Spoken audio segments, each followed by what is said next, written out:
Boa noite, irmãos. Graça e paz. Teve janta hoje, não? Graça e paz, irmãos. Melhorou. Pelo menos no cafezinho da tarde teve. A gente tem que falar um amém gostoso. A gente está falando que a graça e a paz de Jesus seja sobre a sua vida. Amém. Que assim seja. Amém. O Ricardo falou para mim ficar à vontade. Isso é um perigo. Passou a ficar à vontade é perigoso. Eu estava aqui remoendo para mim não falar duas coisas, mas eu vou falar. Ele falou para mim ficar à vontade. O presbítero Josué falou o seguinte, da questão da fidelidade, que a igreja precisa terminar a reforma. Eu sei que tem um projeto de cadeiras almofadadas e também desafio São João do Boa Vista. Eu quero dizer uma coisa para você. Olha aqui para mim. Deus já deu dinheiro para a igreja. Amém, irmãos? Amém. Ele só está no seu bolso ainda. Você precisa ter fidelidade e ser uma pessoa que tenha o coração aberto para abençoar a obra. Sabe por quê? E é sério. A gente ri nessas brincadeiras, mas é sério. Deus já deu dinheiro para a igreja, está no seu bolso, querido. Você precisa ter coragem de abençoar a igreja com os dízimos e ofertas com fidelidade. E você sabe por quê? Eu vou contar uma coisa para vocês. A maioria talvez não saibam, mas o Ricardo, eu creio que sabe. Vocês estão assumindo a partir de janeiro a congregação de São João da Boa Vista. Eu posso falar com muita propriedade dessa congregação, porque quem começou esse trabalho lá fui eu, quando eu estava em Andradas. Quando o povo de Deus começa a ficar munheca, começa a pensar em si, começa a pensar nos seus projetos e às vezes fica segurando aquilo que Deus está falando, entrega, Deus levanta quem Ele quer. Quem que já foi lá em São João do Boa Vista? Já viu o trabalho lá? É um terreno de 330 metros quadrados. Tem o templo hoje de 100 metros quadrados, mais ou menos. Lá era um centro de Umbanda. Vó Maria do Congo. Aquele local foi doado pelo Pai de Santo. Pai de Santo, através do hoje reverendo Sérgio, vai ser pastor auxiliar daqui, por causa do trabalho que era feito com a filha dele, de evangelismo. Ele procurou o presbítero Sérgio, falou que já tinha esse trabalho lá de casa em casa, falou, olha, a igreja aceita o centro. Eu falei, nosso Pai do céu, aceita correndo. Fizemos uma assembleia, aceitamos aquele local. Tinha presbítero na igreja, falou assim, me chamou particular, né? Nós do conselho não falou nada, não. Chegou para mim um dia no escritório e falou assim, pastor Galdino, eu acho melhor a gente não mexer com essas coisas, não. Essas coisas é perigosa.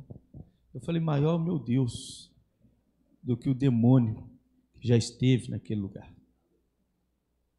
Lutas e dificuldades ainda tem naquele lugar, e os irmãos precisam orar. Mas o Senhor levantou um pai de santo para chegar e doar. Um terreno não tem valor de comercial, imobiliário, não sei, mas eu imagino pelo menos de uns 150 mil com a construção que tem lá na época. A única obrigação nossa era fazer a documentação.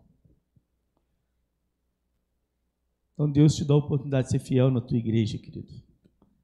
Deus te dá a oportunidade de estar abençoando essa igreja, abençoando de diversas formas.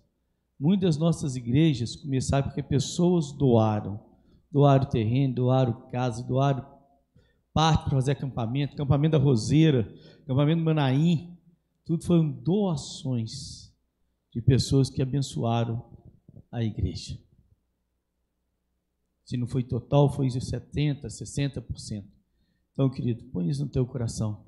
Deus já deu dinheiro para a igreja. Ele só deve estar na sua conta, na sua aplicação, né? No RDB das vidas aí. Deus talvez esteja falando com você, abre mão, seja generoso, abençoa.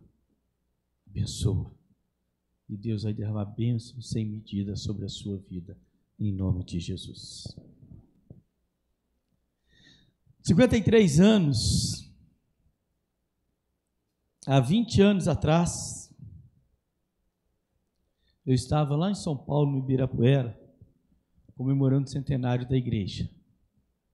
Então o presidente da igreja, reverendo Assir, ele falou alguma coisa que me marcou. Ele disse o seguinte: gente, vamos comemorar com bastante alegria, que pode ser que a maioria do que estão aqui não vai comemorar o segundo centenário. Parece ser meio esquisito, mas eu digo que muitos de nós, inclusive eu, que hoje estamos comemorando 53 anos, dificilmente vamos comemorar 66. Eu tenho a mesma idade da igreja. A minha perspectiva de vida não é de 106 anos, só pela misericórdia de Deus. Então, muitos do que aqui estão, provavelmente não vão estar aqui daqui a 53 anos. Não é verdade? Mas eu te pergunto, vai ter igreja? A igreja vai estar? Amém, reverendo Ricardo. O Ricardo falou, vai. Amém. Eu também creio e também espero. Mas nós precisamos parar e pensar se esta igreja, que faz parte de uma igreja nacional, se essa igreja vai estar bem, saudável ou capengando. Nós precisamos parar e pensar. Na nossa denominação e em outras, muitas igrejas estão morrendo. E essa noite eu quero conversar com vocês um pouco no Evangelho segundo Mateus, capítulo 16. E o tema que eu quero refletir com vocês: para onde caminha a igreja? Para onde caminha a igreja? Tanto nós podemos pensar enquanto denominação, sem nenhum problema, enquanto igreja evangélica, ou enquanto IPI de Poços de Caldas. Para onde caminha a igreja? Evangelho segundo Mateus, capítulo 16, versículo 13 ao 20. Indo Jesus para a região de Cesareia de Filipe, perguntou a seus discípulos: quem os outros dizem que é o Filho do Homem? E eles responderam: uns dizem que é João Batista, outros dizem que é Elias, e outros dizem que é Jeremias ou um dos profetas. Ao que Jesus perguntou: e vocês? Quem dizem que eu sou? Respondendo, Simão Pedro disse: o Senhor é o Cristo, o Filho do Deus vivo. Então Jesus lhe afirmou: bem-aventurado é você, Simão Barjonas, porque não foi carne e sangue que revelaram isso a você, mas meu Pai que está nos céus. Também eu lhe digo que você é Pedro, e sobre esta pedra edificarei a minha igreja, e as portas do inferno não prevalecerão contra ela. Eu lhes darei as chaves do reino dos céus, e o que você ligar na terra terá sido ligado nos céus, e o que você desligar na terra terá sido desligado dos céus. Então Jesus ordenou aos seus discípulos que não dissessem a ninguém que ele era o Cristo. Amém? Tem pessoas que ainda continuam pegando o finalzinho do versículo 20 aqui, como se fosse para a realidade de hoje, guardando as 7 chaves. O finalzinho diz assim: então Jesus ordenou aos seus discípulos que não dissessem a ninguém que ele era o Cristo. Tem gente que até hoje está guardando isso no coração, não está dizendo para ninguém que Jesus Cristo é o Cristo. Fala para ninguém. Queridos, quando Jesus questiona os seus discípulos, ele quer ver se eles estão compreendendo realmente quem ele é. Quando alguém nos pergunta por que eu sou crente, por que eu sou cristão, por que eu sou evangélico, o que eu respondo? Quando alguém me pergunta quem é Jesus Cristo, o que eu falo? É o Filho do Deus vivo, é meu Salvador, mas o que mais? Isso muitas religiões falam. Falar que acredita em Jesus, muitos falam, com uma perspectiva e com uma visão errada muitas vezes, mas falam. Mas é interessante que Jesus pergunta o que o povo diz, e depois ele pergunta para os discípulos: e vocês? Então, o mundo hoje fala de Jesus. Tem um ditado que diz, importante é ter uma religião, porque Deus é um só. A gente fala amém, aleluia. O Deus verdadeiro é um só. O mundo está cheio de deuses. Então Jesus quer entender e quer ver se realmente os discípulos estão compreendendo realmente quem Ele é. E nós não temos que pensar como o mundo pensa. Nós não temos que viver no mesmo princípio, ou crença ou aparência do mundo. O mundo fala, olha, alguns falam que você pode ser João Batista, ou quem sabe Jeremias, ou um dos profetas. Para muitos, Jesus Cristo é mais um Deus. Quanto tantos outros que tem aí, que os outros estão se prostrando, às vezes está dentro da igreja evangélica, alguns cantores gospel aí, que parece só Deus para algumas igrejas. O pessoal se prostra, chora. Eu lembro quando Benihim foi vir no Brasil, na primeira vez, lá em Belo Horizonte, eu estava lá para assistir o show, né, de curas, de milagres, e ele não veio. Começou a ter uma briga, assim, quase que briga mesmo, assim, entre as pessoas que estavam ali, que a multidão. Eu estava ali perto do cordão de isolamento, vigiando meu terno. É sério que eu emprestei o terno de segurança, quem trabalha de segurança, fiquei de olho no terno. Eu estava ali pertinho dele, ao ponto que ele chegou para umas pessoas e falou assim, olha, espera, vocês estão aqui por causa de Deus ou por causa do Benihim? Ele já estava saindo até palavrão, porque o Benihim não chegava. E na hora que ele falou ali com aquelas pessoas que estavam brigando, eu parei e pensei, por causa de quem que eu estou aqui? E eu respondi, eu estou por causa do Benihim. Eu queria ver cura, queria ver milagre. Quem é Jesus para você? Por que muitas vezes algumas igrejas têm morrido? Algumas igrejas têm padecido? E a palavra diz que sobre as portas do inferno não prevalecerão sobre a minha igreja. Uma das coisas que a gente precisa entender no texto, que Jesus Cristo não está dizendo que a base da igreja é Pedro. Ele não está dizendo isso, está dizendo sobre esta pedra está a igreja fundamentada, sobre ele a igreja é fundamentada. A base da igreja, Jesus está dizendo, a base da igreja sou eu. Você é Pedro, e sobre esta pedra, você é um pedregulho, mas sobre esta rocha edificarei a minha igreja. E nós precisamos entender que a igreja precisa ser edificada em Cristo. E quando a igreja é edificada em Cristo, ela é edificada nos seus princípios, nos seus valores, nos seus ensinamentos, naquilo que Ele deixou para nós. E esta igreja edificada em Cristo, ela não vai morrer. Mas a igreja humana, o CNPJ, pode morrer. Como tem morrido em muitos lugares, como nós falamos de manhã. Se a igreja interrompe o ciclo natural dela, crianças, adolescentes, jovens, adultos, ela pode morrer. A igreja tem que caminhar. E pensando nessa ideia, que Cristo edificou a igreja dele sobre a rocha, e não é a igreja visível no sentido de construção do CNPJ, mas a igreja invisível, a igreja triunfante, e sobre essa igreja triunfante, a porta do inferno não pode prevalecer.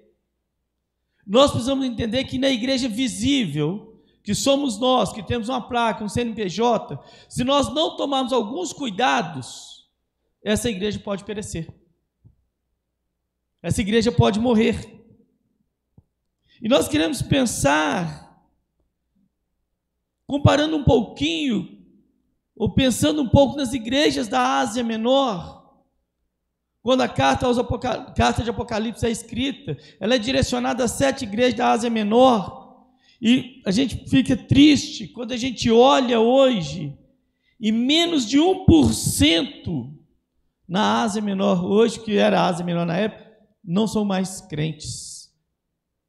Menos de 1% que é crente. Então, quase 99% daquela região não é mais cristão protestante. Olha que privilégio, aquelas igrejas receberam a carta direto dos céus. Receberam orientações. E hoje, 2000 anos depois, É pouquíssimos que são cristãos. Então, sobre a igreja visível, em alguns lugares, tem sido triste, tem morrido. Podemos dizer que as portas do inferno, entre aspas, têm prevalecido sobre algumas dessas igrejas. Então, o que fazer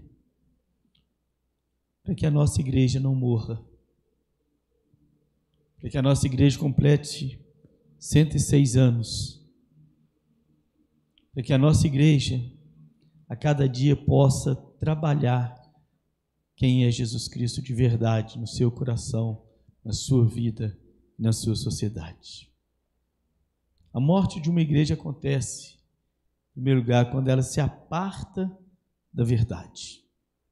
O filósofo Kant, ele diz o seguinte: é considerado a fonte primária das ideias mais perigosas, que todos, para a fé, para a alma, para o espiritual, a ideia é que a verdade é subjetiva. Kant fala isso. A verdade é subjetiva. Muitos dentro da igreja estão falando, não sei, uns pensam assim, outros pensam assado. Nós temos a liberdade de pensar. Sim, nós temos a liberdade de pensar. Você pode até achar que esse banco é de mármore. É um direito teu.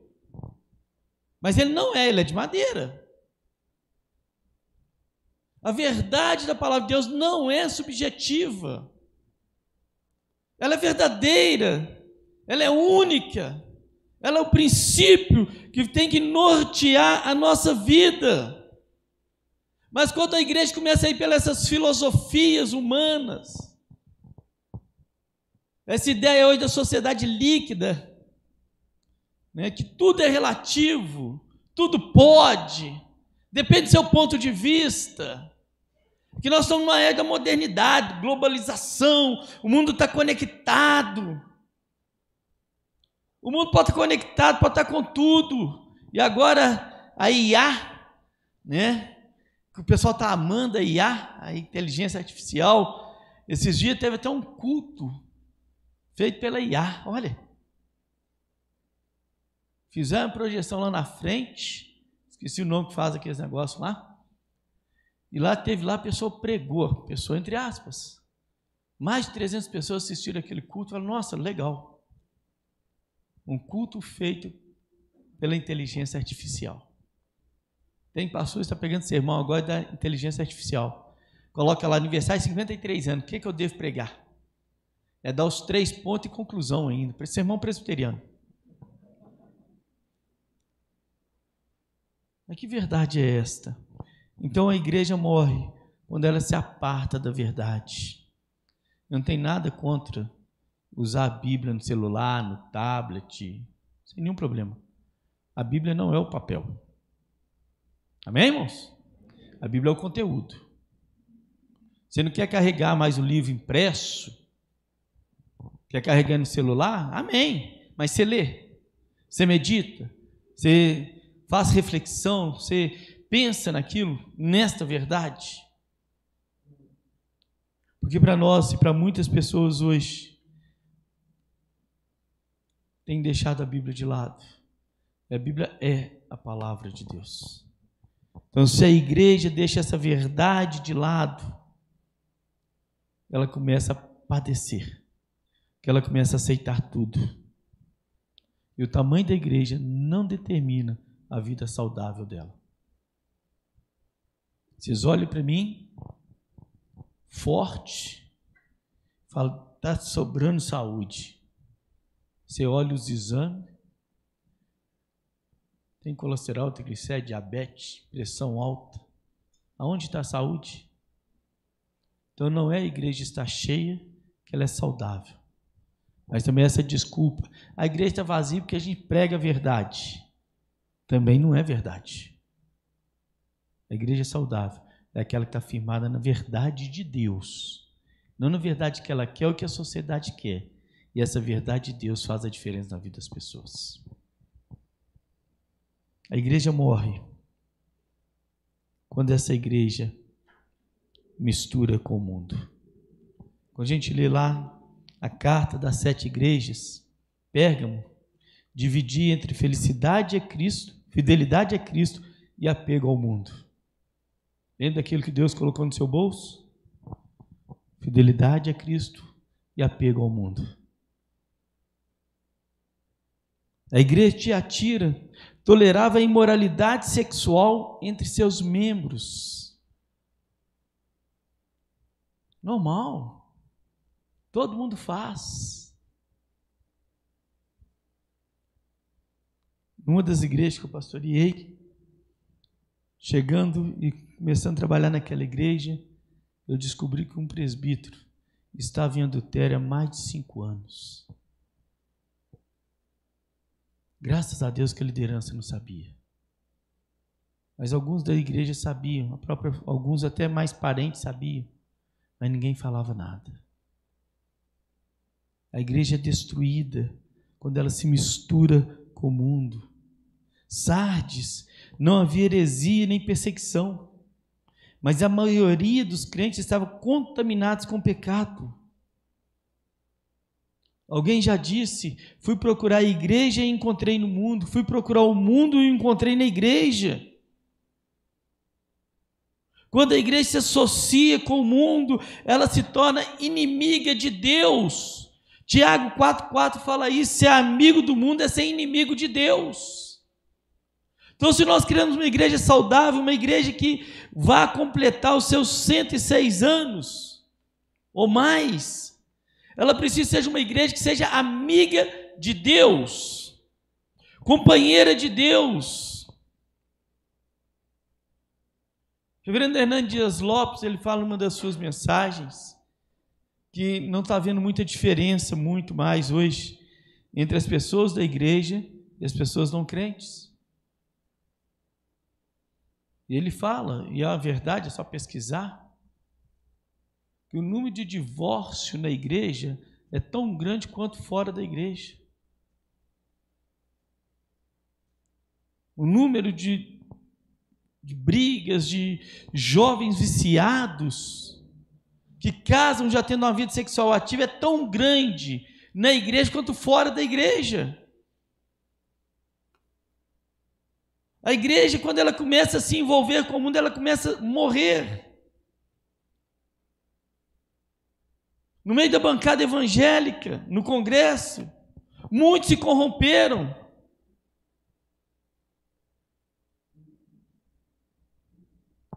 Quando eu estava no seminário, um deputado federal foi no seminário, crente, não vou dar o nome dele, me ensinar que eu não posso ficar falando o nome das pessoas. Ele chegou lá, pediu oração, é o primeiro mandato dele. Pediu oração, falou porque é muito difícil não se corromper, tal. E sempre que eu lembrava, eu orava por ele. Aí, uns 2 anos atrás, estou vendo ele numa reportagem lá. Ele é deputado de Minas, na região do Triângulo. E tem lá a reportagem que ele se tornou prefeito ali de uma das cidades e foi cassado por corrupção. Quando a gente se mistura com o mundo, a gente não mantém os princípios, os valores de Deus. A impureza entra na igreja. Nós precisamos trazer de volta os princípios, conforme a reforma fez no século XVI. Trazer de volta os princípios da palavra, para que a gente não venha perecer como as 7 igrejas da Ásia Menor. Apesar de toda advertência, traçaram caminhos complicados. Nós precisamos completar 106 anos com bastante alegria. Não só os 53, nós temos que olhar para o futuro. Se eu estiver vivo, eu espero estar aqui, o reverendo Ricardo, já de bengalinha, que eu vou estar forte, né? E ele chegando assim, falou assim, irmãos, quero agradecer que está aqui conosco, pessoal do Jardim Kennedy, pessoal da 2ª, pessoal da 4ª, da 5ª, da 6ª, da 7ª, da 8ª, da 9ª, da 10ª, da 11ª, da 12ª, da 13ª, fica maior que o Evangelho Quadrangular. Eu fui até a 13ª por causa disso. conheço o pessoal, conheço um dos filhos dos pastores, o Paulo, é muito meu amigo, eu brinco muito com ele. A gente poder falar assim, olha, já pensou daqui a 53 anos a gente ter 13, 14, 15 igrejas aqui em Poços de Caldas? Quantos bairros nós temos na cidade? Nós temos uma igreja em cada bairro. Mas para isso, irmãos, nós precisamos reavivar os princípios da palavra na nossa vida. Não relativize a verdade, não seja amigo do mundo. Terceiro, a morte acontece quando ela não discerne sua decadência espiritual. Sardes olhava no espelho e se elogiava, enquanto Cristo olhava para ela e falava assim, você está morta. A igreja de Sardes olhava e falava assim, estou bem. Templo novo, estou bem. E Cristo olhava e falava assim, olha, você não está bem, você está doente. Muitas vezes, irmãos, nós temos vivido dessa maneira, com Laodiceia, que achava que era rica, abastada, mas para Cristo era pobre e miserável, porque os valores e os princípios dela eram humanos e não eternos. Ela não conseguia enxergar a sua decadência espiritual. No Evangelho de Lucas 18, do 9 ao 14, conta a história do fariseu e do publicano. Um chega e fala, não, eu estou bem, eu sou crente, aleluia, glória a Deus. O outro chega e fala, Senhor, eu sou um pobre miserável, tem nem coragem de tomar ceia hoje, Senhor. O outro fala, não, eu posso tomar ceia, porque eu sou o líder de louvor. E Cristo depois fala assim, quem que desceu justificado? Aquele que se humilhou, que clamou a Deus, que entendeu que ela é um pecador. E nós precisamos entender a nossa decadência, ou aquilo que tem nos levado à decadência, para que a gente possa corrigir. Muitas pessoas hoje, em muitas igrejas, não conseguem olhar no espelho e ver a realidade da sua própria face. Não consegue olhar no espelho e ver que ela não tem mais vida espiritual. Mas ela consegue olhar no espelho e achar culpados para justificar os seus erros. A igreja muitas vezes ela tem padecido, que ela não tem discernido a sua decadência espiritual. Não estou dizendo desta igreja, falando da igreja evangélica. Mas essa igreja, se de tempo em tempo ela não fizer uma análise da vida dela, não olhar para a sua própria vida, reconhecer os seus erros, ter humildade, ela pode começar a ficar orgulhosa e não ver as suas falhas e procurar agradar a homens e não ao próprio Deus. E ali começa a decadência. Quando o eu é mais importante do que o nosso Deus. Quantas pessoas hoje não mais estão no convívio da igreja porque não prestaram atenção na sua decadência espiritual. E a decadência espiritual não é do dia para a noite. Ela vem devagarzinho.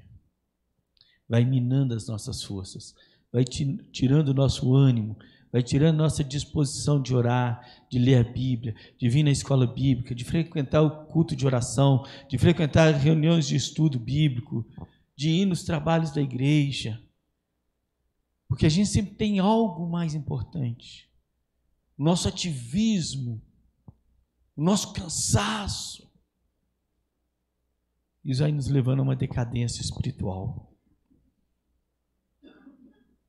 Uma quarta colocação. A porta do inferno tem prevalecido muito sobre muitas igrejas. Tem destruído muitas igrejas, quando elas não associam a doutrina com a vida.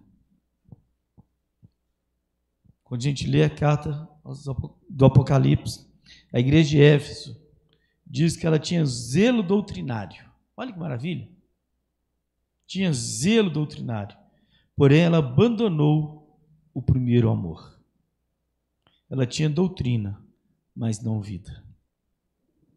Poderíamos dizer mais ou menos o seguinte: Ela tinha doutrina no templo, mas lá fora ela não vivia.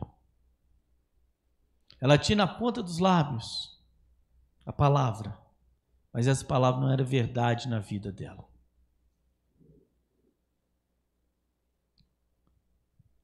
Uma das pessoas que conhecia a Bíblia já faleceu, Jô Soares. Jô Soares conhecia bem textos bíblicos. Não sei se tinha vida, porque muitos conhecem a Bíblia. Eu conheço pessoas que sabem mais versículo bíblico de cor do que pastor. E daí? Que diferença isso faz? A Bíblia faz a diferença quando ela é vida na minha vida. Doutrina faz diferença quando ela é doutrina na minha vida. Porque senão, querido, eu não vou associar mais a doutrina. Tem aquela famosa frase, né, que alguns pais erroneamente usam com seus filhos. Faço o que eu mando, mas não faço o que eu faço. Não adianta a igreja falar, o certo é isto. Não adianta o pastor Ricardo, o pastor Walter falar, o certo é isto. E a gente falar amém. Mas saímos da porta e não vivemos.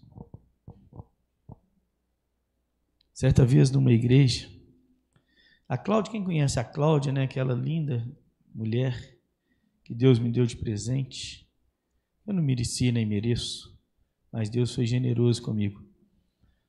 E quando ela ministrava louvor numa igreja, ela pediu os irmãos para se abraçar igual o Ricardo fez, e era dia de ceia, falou, olha, você troca o cálice, né, com a pessoa que está do seu lado. É sinal de comunhão. No final daquele culto, o irmão chegou perto dela, muito sério. Falou assim, Cláudio, gostaria de te pedir uma coisa. Ela falou, pois não, irmão, sorridente, né, do jeito que ela é. Ele falou, eu queria te pedir o seguinte, o dia que você for pedir para a gente se abraçar, ou para a gente trocar o cálice, você, por favor, você me avisa antes? Ele falou, irmão, por quê? Ele falou, porque eu estava do lado de uma pessoa que eu não queria trocar o cálice com ela. Que aí eu vou sentar do lado de certas pessoas. E a Cláudia é pior do que eu, tem hora. Né? Aí eu falo assim, irmãozinho, acho que você só deve converter primeiro. A gente fala de perdão, mas se eu não perdoar, o que adianta? Então, doutrina tem que ser associada com a minha vida. Eu não posso ter a roupa da igreja e a roupa do serviço. Se a roupa do serviço não serve para me vir na igreja, será que serve para mim ir no serviço? Eu sou crente em qualquer lugar. Estou dizendo isso aí de terno na praia não, tá, irmão? Pelo amor de Deus. Mas também você não precisa pôr uma sunga. Se você veste GG. Vai de forma decente. Tanto o homem quanto a mulher. Doutrina tem que ser associada à vida. Já nós falar de pureza aqui e vivermos impuros lá fora. Queremos comemorar muitos anos dessa igreja, mas uma igreja saudável, uma igreja que caminha na santidade. Quando falta perseverança no caminho de santidade, a igreja morre.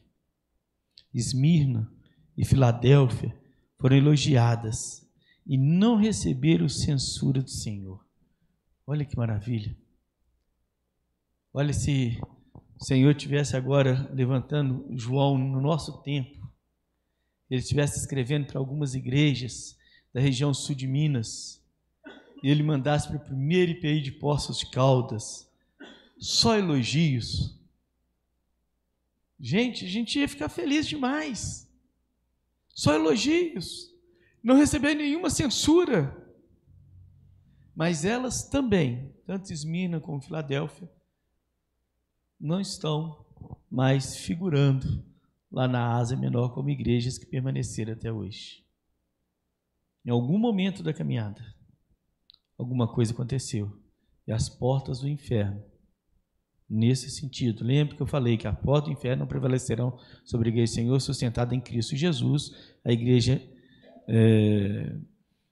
celestial, a igreja invisível, a igreja triunfante. Sobre essa porta do inferno não prevalece. Estou fazendo associação, né, da igreja humana. Sobre essa, muitas vezes, o diabo tem vencido. Mas não porque ele é um vencedor, que ele já é um perdedor. Tem vencido porque eu e você, muitas vezes, temos deixado de termos perseverança. Temos deixado de cumprir o nosso papel. Temos deixado de caminhar em santidade, em compromisso com Deus. Não basta começar bem, é preciso terminar bem. Não posso falar, comecei bem, comecei na minha adolescência na igreja.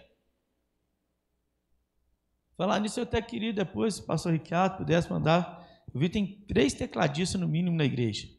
Ontem tocou uma, hoje de manhã outra, né? E hoje outra agora à noite. Eu não estou sem nenhuma lá. Tem mais 2? Gente, alguém não quer estudar em Ouro Fino, tem faculdade, né? Vão para lá. Precisando de um tecladista lá, um tecladista, tanto faz. Às vezes falam, não, comecei bem, tocava na igreja, dirigia louvor, fazia até oração. Olha que maravilha. Aí quando está velhinho, fala assim, oh, saudade de quando na adolescência eu ia na igreja. Mas olha, depois eu fiquei jovem, me encantei por algumas coisas do mundo, nunca mais voltei na igreja. Começou bem, mas na caminhada, em algum momento não perseverou e foi para outro canto. Foi para o outro lado.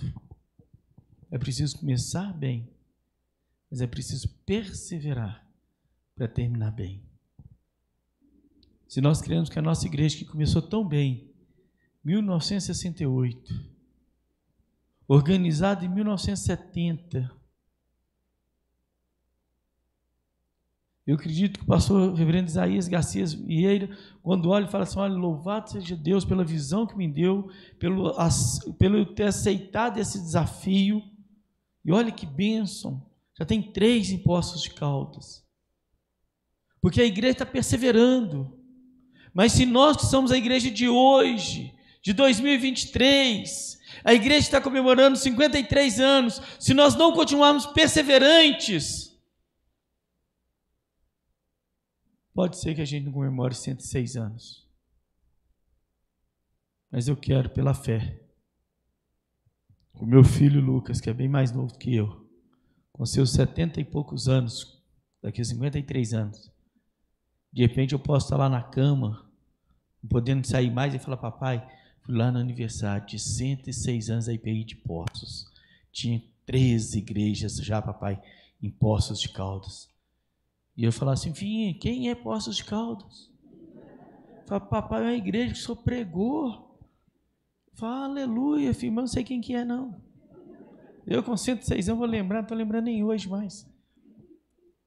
Mas porque essa igreja precisa perseverar, irmãos. Precisa manter firme. E nós precisamos buscar isso, em nome de Jesus. Alguém escreveu assim, a Inglaterra já não era mais o país de John Wesley, George Whitefield, William Wilberforce, William Gary, eu não sei falar inglês, irmão, Charles Spurgeon e John Carlos Hull, Martin Luther Jones e John Stott. É o país de Richard Davidson. Richard Davidson é o patrono dos ateus. A Inglaterra teve todos esses eminentes pregadores do Evangelho, mas alguém diz que já não é mais o país deles, é o país do patrono dos ateus, porque muitas igrejas não perseveraram. Que a IPI de Poços de Caldas possa perseverar, não se apartar da verdade. A verdade de Deus é absoluta. Mesmo que todos dizem não, a verdade continua sendo absoluta. Mesmo que os cientistas, os loucos cientistas, dizem que a vida até a 12ª semana não é vida. Para nós continuamos crendo que desde a fecundação já existe vida. É verdade da palavra de Deus. Mesmo que dizem que o homem veio do macaco. Coitado do macaco, gente. A gente continua dizendo: o homem foi criação de Deus. Foi formado o homem e a mulher pelo Deus Todo-Poderoso. Essa é a nossa fé. Temos que perseverar na palavra. Mesmo que alguns dizem que a Bíblia precisa ser revista, nós continuamos dizendo: a Bíblia é a palavra de Deus. E ela não tem tempo nem época. Ela continua sendo a palavra de Deus. Mesmo que muitos dizem: olha, a gente está no mundo, a gente tem que se misturar no mundo. A gente fala: não, eu não tenho que me misturar no mundo, porque eu fui salvo e santificado, lavado e remido no sangue do Cordeiro. Então eu não tenho que ser amigo do mundo, eu tenho que ser amigo desse Deus maravilhoso, que o mundo não morreu na cruz por você. O mundo quer te enterrar e não te salvar. Essa igreja precisa discernir as suas enfermidades. Quando a gente discerne as nossas enfermidades, tratamos ela, nós temos cura. A igreja também precisa discernir as suas decadências, para não deixar continuar, para interromper e corrigir a rota. A igreja precisa ter essa doutrina viva na sua vida e buscar essa vida de santidade. Que nós possamos estar caminhando com temor e tremor diante do Senhor. Talvez você fale: Senhor, eu acho que não tem mais jeito para mim não. Eu estou com minha vida toda arrebentada. Jeremias 29:13 diz o seguinte: buscar-me-eis e me achareis, quando me buscares de todo o vosso coração. Para você hoje que está aqui, para você que talvez tenha enfrentado uma dificuldade, um problema, para você hoje que talvez você possa falar assim: olha, eu acho que eu estou mais amigo do mundo do que de Deus. Para você hoje que talvez você fale assim: olha, eu já não tenho mais firmeza espiritual, já não tenho mais essa chama, já não tenho mais esse fervor. Deus está dizendo para você: buscar-me-eis e me achareis, quando me buscares de todo o vosso coração. Enquanto você está respirando, Deus está com o braço estendido para te trazer de volta para o aconchego do Pai, para te trazer de volta como o filho pródigo. Quando ali o pai o vê, o pai se alegra. O pai fala com o empregado: vai lá, pega uma roupa nova, pega um anel, põe nele de novo. É meu filho que estava morto e agora vive. Para você que talvez está nessa decadência, para você que talvez acha que está morto espiritual, que não há mais chance, eu quero te dizer que Deus te chama hoje para restaurar a sua vida. Para que você seja restaurado na autoridade do nome de Jesus. Que você seja bênção nesta igreja. E faça a diferença nessa vida. Talvez você já é da igreja, talvez você já é membro da igreja. Mas você anda distante. Você anda mais murmurando do que glorificando. Deus está te chamando: vem me buscar de todo o coração. Pare de olhar para os detalhes e olhe para a minha glória, pelo aquilo que eu quero fazer, e seja você um instrumento nas mãos de Deus, em nome de Jesus. Senhor, nós glorificamos o Teu nome e bendizemos o Senhor. Te agradecemos, ó Pai, por esse momento maravilhoso de estarmos aqui. Agradecemos por essa oportunidade, ó Pai, de participar dessa festividade de 53 anos. Cremos, ó Pai, que o Senhor há de fortalecer, firmar, estabelecer as bases dessa igreja em Cristo Jesus. E que ela vai permanecer, ó Pai, até a volta do Senhor, em nome de Jesus. Sendo um instrumento, ó Pai, que propague a Tua verdade. A verdade que transforma a vida. A verdade que contribui para que o mundo seja melhor. Porque só com transformação de vida o mundo é transformado, Senhor. Que essa igreja, ó Pai, continue sendo bênção em Poços de Caldas, São João da Boa Vista e até onde o Senhor alargar as tendas dessa igreja. Que os membros dessa igreja que hoje estão e os que virão, Senhor, sejam membros generosos, com visão do Teu reino, com visão da expansão do Teu reino até os confins da terra, Senhor. E assim o Senhor acrescente a cada dia aqueles que vão sendo salvos também nesta igreja, em nome de Jesus. Amém.